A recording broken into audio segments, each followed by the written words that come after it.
Alright everyone, in today's video we'll be checking out all three new apexes of Jurassic World Live Update 3.4. This includes SAH Panthera, Draco Lux, and Concatoloch. Plus we'll be checking out some skins that go along with them, their moves in battle, and at the end of the video we'll get to upgrading some of my creatures so we can prepare to unlock them when the update officially drops. But for now we'll play with the beta build, and then once this video ends I'll recommend you another video with 5 other creatures from the update, so stay tuned for that. Make sure to watch the full video for that, and let's get into the battles, starting with SAH Panthera on the Nublar shores. So we've got it up against Concatoloch, and here it is, using Afflicting Trap. This is a really good move because it does 100% affliction. It only is countered really by cleanse, which of course the opponent has to be using, but besides that it's still a really good move. And then as for the other moves, I don't know, I feel I would have more fun with the Affliction Trap because it's like, it distracts, it locks down, and in case you thought, you know, maybe the creature's immune to it, well, it afflicts, so the creature will definitely not be immune to it. I'm not sure how I feel about it compared to the other Pantheras, like the Hunt ability. It doesn't seem to have that unless you count the On Escape, which, you know, is good, but it's just, there's no really instant move unless you count Affliction Trap, and I feel Affliction Trap is a bit more risky because it doesn't have that dodge aspect, you know, but you do have other moves like that shielding one, so that's interesting. But let's bring out Concatoloch, right? Even though some people probably dislike it, they feel it's a bit weird looking, I personally really like it. I like how it looks like the Jurassic Park 1 Parasaurolophus or even the Jurassic Park 3. I know some people might say, no, it does not live up to that design, but even still, it's like a carnivorous version of that one, and I just like it. It feels nostalgic to me. So I feel Concatoloch is one of my favorite creatures of this update, along with, surprisingly enough, Sinraptor, because it's weird, although it's just like an Allosaurus Gen 1 repaint, I do like the colors on it, so there is that. But yes, Concatoloch and Sinraptor, some of my favorites from this update, and the Plateosauruses, I love how they've got brand new animations. But as you can see, for Concatoloch, speaking of new animations, most of its moves use the exact same animation, so we'll go in, do that bite, and you know, it'll be from different camera angles, but it's mostly just the same one. There's only one different move I believe that it has, but yeah, let's bring back in SAH Panthera, get the easy win, and there you go. Now we can move on to the next battle, and we'll start to showcase more of Concatoloch and also Draco Lux. But here we go, using Concatoloch. We'll start off this match, even though you're probably noticing that the Plateosaurus instantly died.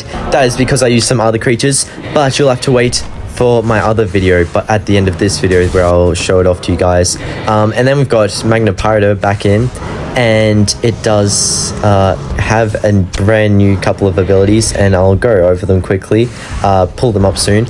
But yes, we are going to try use Concatoloch. I'm trying to see if it has new moves, but it really doesn't. It just carries the same ones. I believe this one I'm going to use, it has a different animation, but there's the Magnet Impact, so it really just distracts and nullifies. Then it has the instant one, so I hope it doesn't use that on me. But yeah, this is the different one I was talking about. You know, I believe it's been used on most carnivorous theropods. It's interesting they didn't give it that one Concatolosaurus and Tauren move that was just added to the game this year, but hey ho. Anyway, we can heal up Concatoloch pretty well, but I would like to swap into Draco Lux and get a use out of it, just in case I don't get it in any more battles. So we'll check it out here, try use as many moves from it as possible.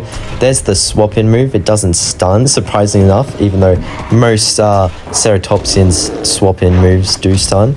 But here we go, we can use Afflicting Horn and do damage over time to Entelani, so that's pretty good. You know, any affliction combined with damage over time I'm a big fan of. That's why I like the new Sinraptor and Megalania.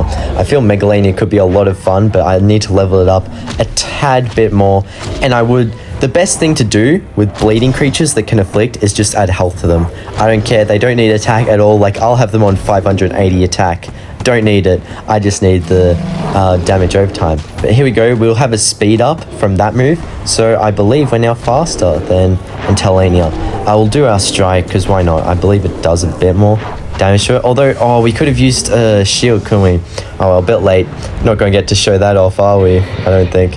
No, so what do we do here? We'll just, yeah, let's do our rampage move. At least I think it's a rampage move. I really can't tell with these moves anymore. You know, we've now got the 2.5 times attacks. It's crazy how many different ones there are. There's even like 2.66 times attacks or something. I don't know, it's hard. Ever since they added Omegas and like the double impacts, the double strikes, you know, it's really hard to tell how much damage you're going to do. So I think it's just best to hover over your moves and figure out how much attack you're going to do in battle, because really there's no point calculating it in the lab or whatever. But hey, we just got the win, so very good. Love to see it. Now let's move on to the lab where we can check out some of the apexes in here. So we've got Draco Lux. There it is, looking absolutely majestic. I'm a little bit disappointed it doesn't use like the Draco X model, because you know we already have Draco Lux being the glowing bioluminescent ceratops, and I would have liked a Draco X model Lux creature, but I think it's fine because I feel what they've tried to do with this update, hear me out here. So last update we got Sinraptor, right, which was the first time they copied a rig onto another apex. So Morton Rex has the Tyrannosaur, then Sinraptor had the Tyrannosaur rig. No apexes shared rigs until now, and in this update we got Concatoloch, right, and the second apex we got was Hadrosaurus, so both Hadrosaurs.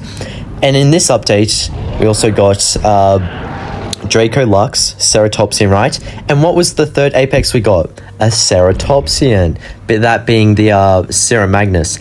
And then the fourth apex we got Gorgotrebex, and you're probably like, wait, but we don't have any Gorgonopsid apex. Well, take a look at SAH Panthera here. It's got that kind of snow ability, the snow effect coming off its back, or at least the hair, similar to Indolichen, which was a Christmas creature, and so is Gorgotrebex, you know, they're all snow type creatures, and especially like this skin, you know, it's just meant to be a snow creature. So I think, you know, the 4 new apexes we've gotten since Sinraptor was added, they're trying to kind of mimic the original 4 apexes, which I honestly just love, because when the 4 apexes came out I was so in love with them. But it's like they're turning them into hybrids now. They're not actual raids. So I wonder if creatures like Geminidus will get some sort of Apatosaurus apex that will be a boss raid. I think that would be pretty cool. But yeah, that's about it of checking out the apexes. We've got here some brand new emotes, and at the end of the video, not long, we'll just check here, and then the skins we'll check.